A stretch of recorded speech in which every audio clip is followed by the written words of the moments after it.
concessional loans. Thank you so much, Wahoro Ndoho, speaking to us in regard to the debt situation in the country.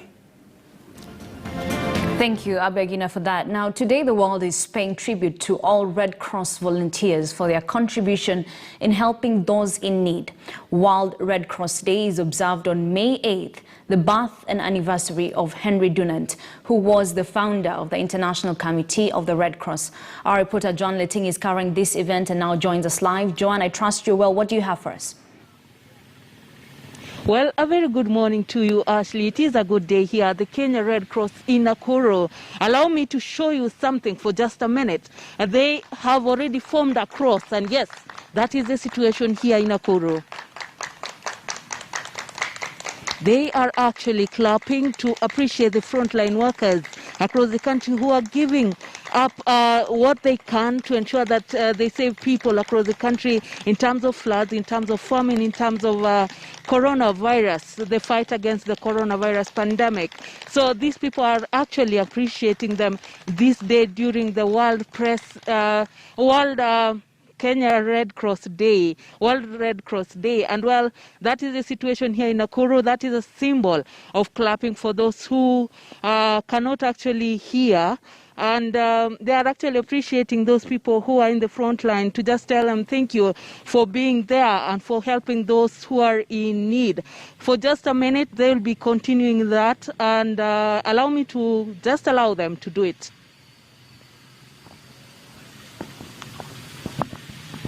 Well, now that is the situation here in Nakuru. It is a good day. It is a wonderful day. But allow me now to bring one of them here so that he can tell us exactly what this day means for them. Thank you, sir, for joining us. Kindly introduce yourself and tell us about this day. My name is Edward Kimani. I'm from Kenya Red Cross, Nakuru branch. And as you have heard, today we are commemorating World Red Cross Day, which we do every 8th of every year, every 8th May, of every year. And this is a day that the founder of Kenya Red Cross, Henry Dunant, was born. And that's why we take it as a very special day to us. And we do it by making sure that we do very impactful relief, probably offering relief services to our community, especially in this time of COVID. And we have our teams which are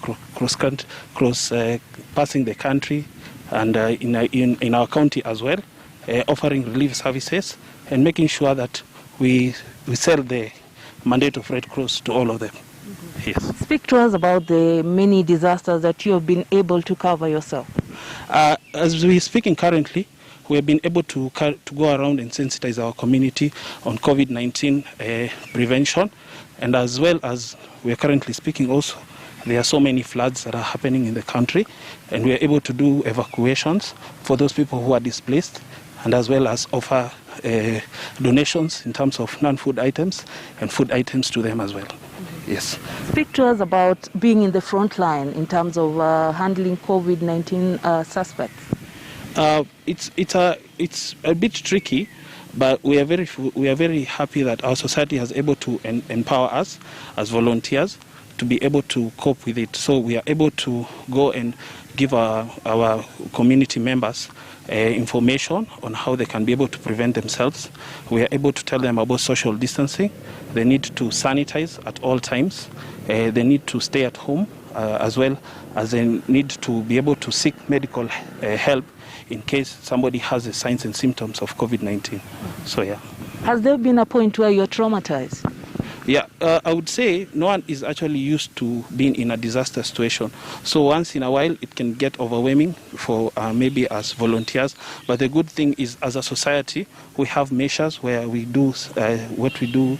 We carry out PSS to our community members as well as ourselves, and we're able to restore ourselves back to the normalcy that we were before the disaster. What does it take for someone to be a volunteer? Well, first of all, I would say being a volunteer is a calling. You have to have the motivation in you to be able to go out and serve your community at all. Just give your services, your expertise, and your time.